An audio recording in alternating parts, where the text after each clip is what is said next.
Badger Politic. I'm Scott Stearns. My name's Paul Sickle. Hey, Paul. How are things? Excellent. I don't have a lot of time, though, unfortunately, tonight. You don't? Yeah, well, I might have to step out. It's been stressful. Why is that? Well, worried about getting the vote out and, Democratic primary. Yeah. And we are coming up on it. Yeah, I've told everybody I'm for Mitchell. Malin Mitchell running for governor of Wisconsin. Yeah, and I think he has a pretty good shot, but not the greatest shot. And I think it's going to be a pretty serious campaign going for him. I mean, I think a lot of people do. Yeah. And I think he's probably the strongest candidate. If he's not, I want whoever comes out of this primary to be as strong as possible. So I think we have to get the vote out. Yeah. In Milwaukee, in Madison, but not just there, but Racine, Kenosha, what have you. For sure. Well, I mean, there was a big debate late last week after we recorded our previous episode. Kelda Roys, Malin Mitchell, Tony Evers, Matt Flynn, the lot of them. And that's actually what kind of convinced me toward that Malin was the strongest candidate, was that he, I thought, looked like he could be toe-to-toe with Walker. Okay. And effective. I don't know. What did you think? Well, I mean, it's tough. I mean, when there's 8 candidates on stage, trying to find time for all of them, the thing is, I felt that, like, Paul Soglin got, like, a ton of time. Like, I didn't quite understand. But did he do anything with it? Well, not really.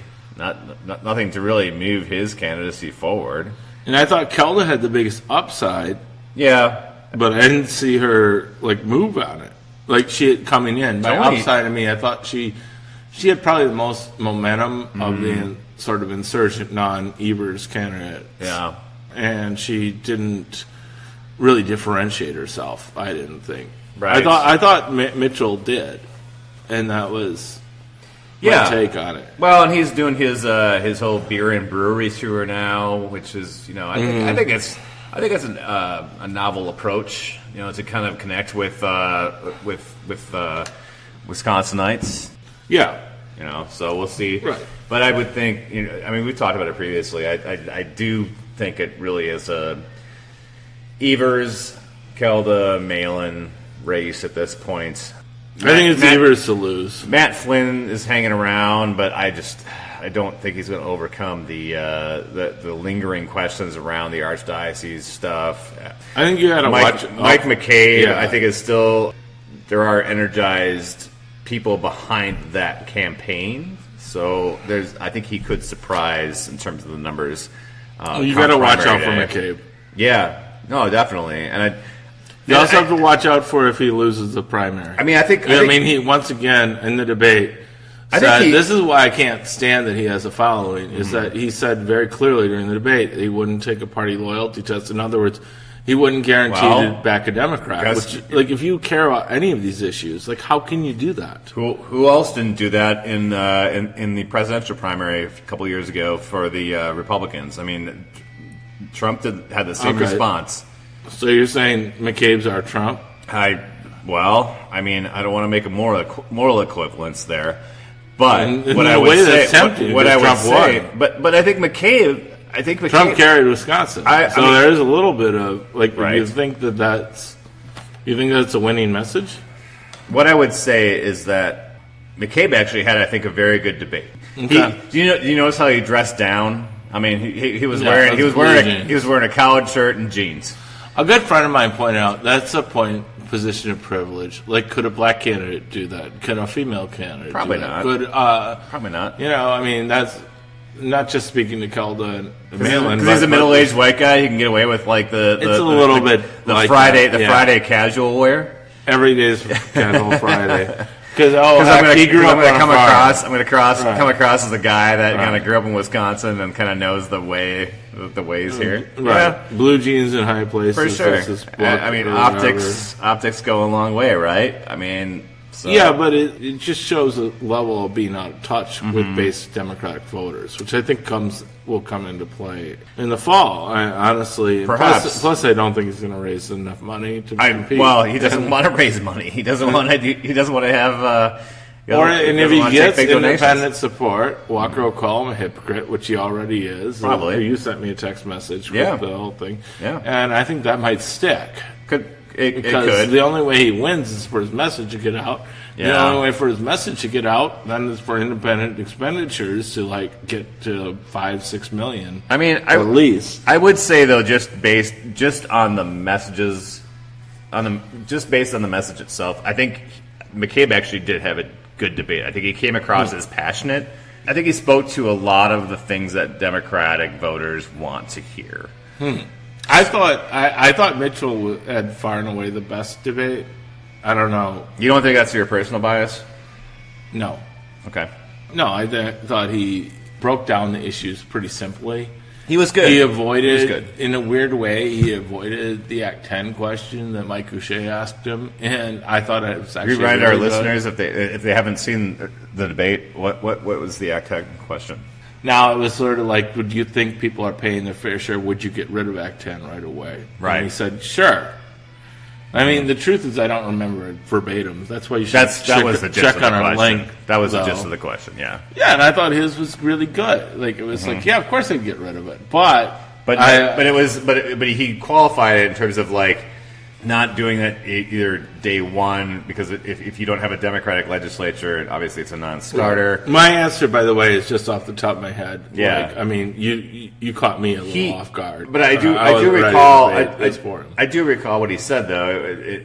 Paraphrasing, it was something along the lines of, when we start playing on that field, we're playing on Walker's turf. Right. Because he's going to use that to say, here's all the progress we made, and Malin wants to undo all that. And the critic could say that he just played right into that hand. Yeah. However, I would argue he might have in a way, but then he just opens it up to actually, you really want to talk about the impacts of Act 10 and what that meant for our schools and our services and how little it saved for the taxpayers, then let's have that debate. I actually think it was good. Yeah. Interestingly, before the recall, polling on Act 10 was always against it. Yeah. No, it was not good. But then it divided the state. When it came to the recall, the polling was against the recall because it was let sleeping dogs lie or what have you. Yeah. People were like, "Oh, recalls are bad," which is kind of silly because Republicans used to always use that to their advantage. Right. He rose to fame. He rose to fame off of the recall of Tom Ament at the Milwaukee County executive level. Right. But nonetheless, there's a difference there. And recalls were unpopular. Act 10, though, was unpopular. And Democrats, Graham Solinsky himself, who I like a lot, was quoted as saying that Act 10 doesn't work for us politically during the recall fight. And I mean, that was really silly to me. I was like, no, make it about what this is about. Right. It looked like we were running away from the issue. And the best thing, Malin's in a great position to do it because his union wasn't impacted by Act 10. Every time he brings it up, he can just say, look, Governor Walker, you called me and asked for my support on this. And at first I said yes, and then I read the bill, and then I said no. So it was an interesting debate. I think, we'll see where things are going. We've got, just under a month before the primary, which is, again, August 14th. Right. And they all have about equal amounts of money spent on TV, which is about one full buy. Yeah. Which full buy means the average viewer sees it, I think, 11 times or something like that, so enough that they remember it. Mm-hmm. They each have the opportunity to basically buy one ad. Yeah. That is, Kelda has that much money. Malin has, I believe, that much money. Malin raised some money. And Kelda's injecting some of her own money into the campaign. So is Flynn. Evers obviously has money because he's been the front runner to this. So there's four candidates that will have enough money going into McCabe, I think is. I don't know what he raised. What's the danger if McCabe loses that he does his? I won't support the Democratic candidate. I'm gonna do my own thing.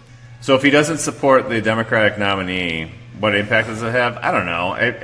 Does that It really doesn't help. Does that really make a difference? I don't know. It doesn't help. I don't think he can run as an independent. I don't think he can run as an independent either. I think if he can, they bet on him for this entire exercise in vanity. An exercise in ego at that point. I don't think we're screwed. I think it'll be close. I think a lot of people see him as a charlatan. Yeah. Well, it's if you can't make it through the primary, then you should just fold your cards and move on. I mean, that's just... Bottom line is this guy deserves like 0% of the primary. I can't believe people are considering voting for him. But I can. I mean, I was watching him during the debate, and honestly, like I can see the attraction. I mean, he's speaking to a lot of he wouldn't say he would commit to voting for the Democratic candidate. I know, but outside of that, and just the clean government stuff, the fact that he led the Wisconsin Democracy Campaign, and he's speaking to a lot of the issues that people care about.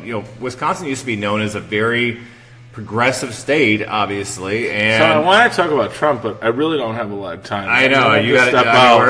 I can't believe you're defending McCabe. I'm not defending him. I'm trying to explain the attraction. So we are gonna because you did give me a heads up. Step out. You gave me a heads up that you were gonna have to I'm running low on time. Shortchange us this week. So. Do you want me to you want to talk about Trump for a minute? Well, there is Trump news. Or do you want to keep going on the governorship and talk about how wrong you are about Mike McCabe? Well, I mean, I think we've said our piece a little bit on the governor's race. I mean, there's going to be more to talk about in the weeks to come. So I know you got to step out. So let's talk about Trump for a minute. And there's Trump news. Obviously, this week has been dominated by news around the Putin-Trump summit, quote unquote.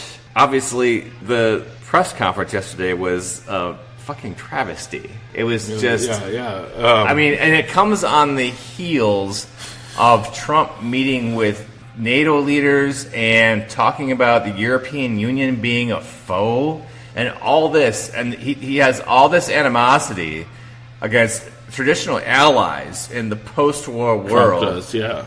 And then he goes to Russia and goes to Helsinki, Finland, and has no animosity at all to Putin whatsoever. And so he was asked by members of the media, would you call Putin out for compromising the 2016 election and interfering? Yeah. And he wouldn't do it. He wouldn't do it. So last I checked, the 538 Trump's approval ratings last 24 hours went up actually a little bit. Are you serious? Yeah, the gap did slightly close. I mean, you could see it. The disapproval went. Well, I mean, I don't know. I mean, that doesn't illustrate it well, but the disapproval went down just a tiny tad. He was asked point blank about it, and he said Trump was losing support over the separation, and then all of a sudden the Putin thing happens, and I don't know, dude. Those guys circle ranks. The big people thing today that love Trump, they circle ranks. That's true. That's true. Wait 1 minute, Rick. All right. I know he's chopping at the bit. I know you got to get going. No, I mean Rick's yelling about something he's back there. So, I mean, he was asked, he said, I don't see any reason why it would be Russia, and then basically said that Putin told him that it wasn't Russia. So, I mean, and then today he walked it back and he said, I meant to say that I don't see any reason why it wouldn't be Russia, sort of a double negative. So, you can put that in. I think probably it clarifies things. But the thing is, what Americans care about this? I think Americans care about it. People like us do, but... Uncle Rick, he's got his own side. I know you got to go. You're halfway out the door. So, all right. We'll see you next week. So, listeners, there's a lot of stuff here. There's a lot to unpack. Scotty, how you doing? Oh boy, here we go. Scotty, good to see you, Scotty. Uncle Rick. Uncle Rick, I'm back. Okay. I've been sending you, those all caps emails. All the chain. I try to make sure you pay attention. That's why I put them all in capital letters. The chain emails you send me are just, they're very interesting. It's half end up in my spam filter, but There's a lot of insight in those emails, Scott. Come on. So, Uncle Rick, I mean, we were just talking about the Trump stuff this week. Well, Scott, first of all, how are the kids? They're doing great. They're doing fantastic.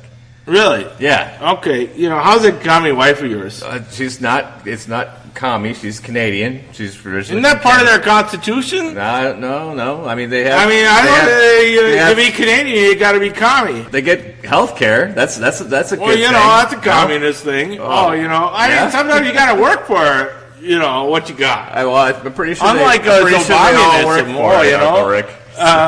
It's okay. So what did you want to ask me? Why did you invite me to join you? You want me to tell you about why Putin is...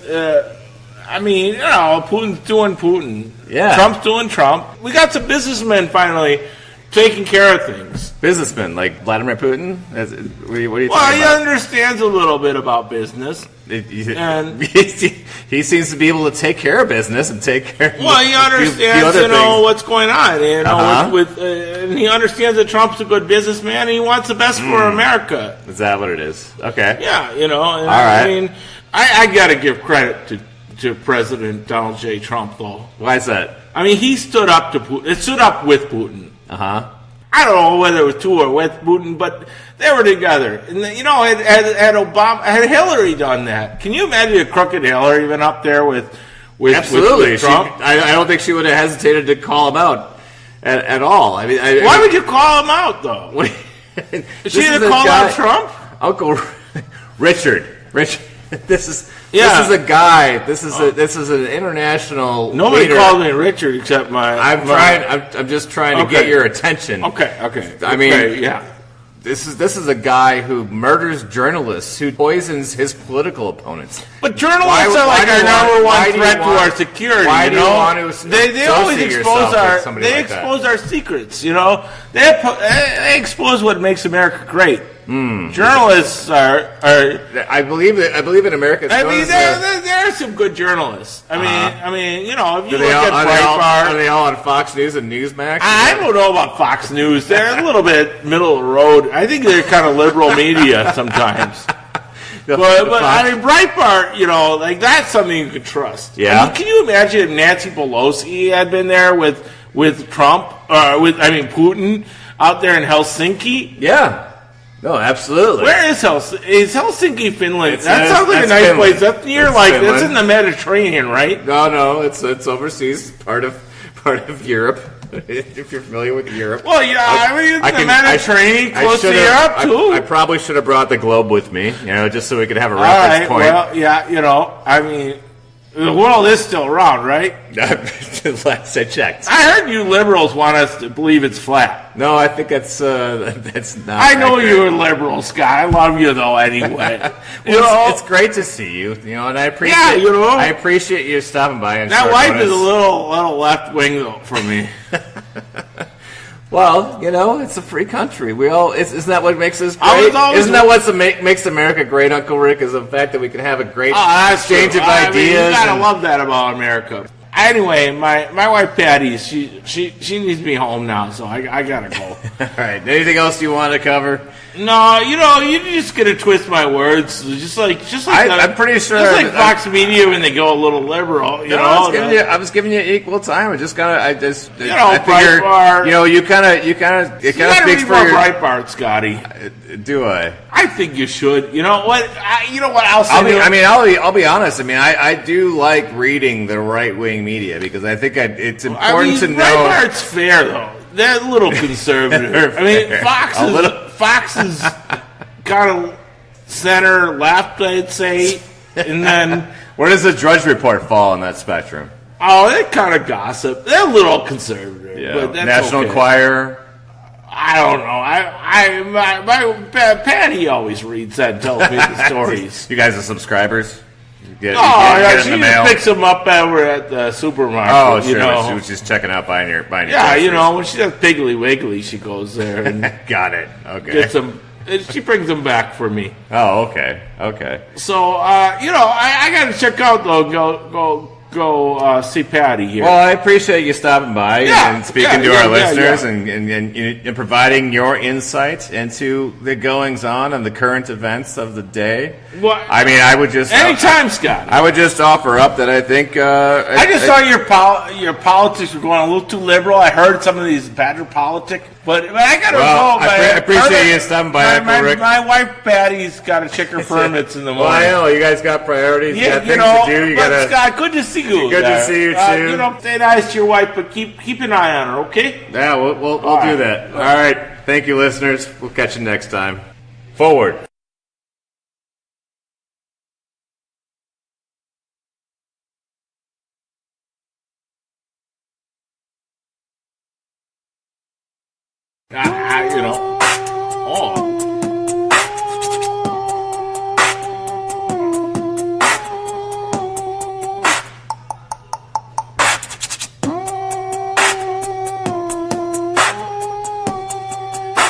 Trump is insane.